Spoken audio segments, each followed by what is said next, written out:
सांगणार आहे वाचून. तर गोष्ट आवडते ना तुम्हाला सगळ्यांना? चला तर माझ्या गोष्टीचं नाव आहे मुंगी आणि कबूतर. एकदा जंगलात एक मुंगी आपली तहान भागवण्यासाठी वाहत्या पाण्याशी जाते. पाणी पीत असताना चुकून ती त्या पाण्याच्या प्रवाहात पडते. तिला पोहता येत नव्हते, त्यामुळे ती बुडायला लागते. पाण्याच्या बाहेर येण्यासाठी ती खूप प्रयत्न करते. पाण्यात पडते ना, तिला पोहता येत नाही, ती पाण्याच्या बाहेर येण्यासाठी खूप प्रयत्न करते, पण तिला यश मिळत नाही. जवळच एका झाडाच्या फांदीवर एक कबूतर बसलेला होता. त्याने त्या कबुतराला पाहिले. त्याला मदत करण्याची इच्छा होती, पण ते मनात म्हटले, मी तरी काय करू, मला सुद्धा पोहता येत नाही. कबूतर म्हणतो, मी तरी काय करू, मला सुद्धा पोहता येत नाही. त्याला मदत करण्याची इच्छा होती कोणाला, मुंगीला वाचवण्यासाठी, पण त्याला पण पोहता येत ना कबूतरला. मला तेवढ्या त्याला युक्ती सुचते. त्याने एक झाडाचे पान मुंगीच्या पाण्यात जवळ टाकले. मुंगी पटकन त्या पाण्यावर चढली आणि पाण्याच्या प्रवाहासोबत वाहू लागली. थोड्या वेळाने ती किनाऱ्यावर येते आणि कबुतराचे आभार मानते.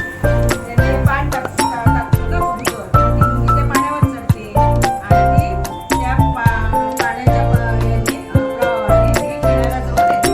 आता ती काय करते, कबुतराचे आभार मानते, कारण त्याला जीव वाचवला असतं ना, बुडणार असती ना, म्हणून ती आभार मानते आणि यावरून काही दिवस निघून जातात आणि एक शिकारी जंगलात येतो.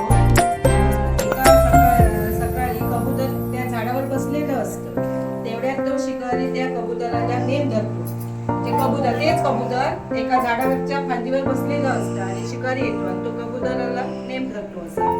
त्यावेळी कबुतराला ते माहीत नसतं का एका शिकाऱ्याने आपल्याला नेम धरलाय बंदूक मारण्यासाठी. पण मुंगी समजते की शिकाऱ्याला आपल्या मित्राला मारणार आहे. मुंगीला कळतं काय, तर तो आता शिकारी ज्याने मला माझं प्राण वाचवलं त्या कबुतराला तो आता शिकारी मारणार हे त्याला कळतं. मग मुंगी येते जोरात आणि त्या शिकाऱ्याच्या पायाला चावा घेते. चावा घेतल्याबरोबर काय होतं, तर शिकाऱ्याचा असतो ना तो नेम असतो तो चुकतो आणि कबूतर उडून पडते. तेवढ्यात मुंगी त्याच्या पायाला जोराचा चावा घेते आणि शिकारीचा नेम चुकल्याबरोबर ती कबुतराला चावून लागते आणि तो कबूतर उडून जात्याबरोबर मुंगी पण कबुतराला मदत करते. म्हणजे दोघं पण मदत करतात. ती पाण्यात बुडते त्यावेळी मुंगी त्याला मदत करते आणि तो पाण्यात त्याला शिकारी मारणार असतो त्यावेळी मुंगी त्याला मदत करते. मग दोघं पण काय करतात, एकामेकाला मदत करतात. म्हणजे या सांगण्याचं तात्पर्य काय, ज्यावेळी आपल्याला कोणतरी मदत करतो त्यावेळी आपण पण त्या मदतीची जाणीव ठेवू.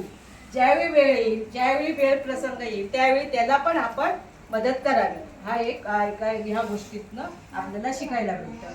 कळलं? माझी गोष्ट खूप छान, टाळ्या वाजवा रे.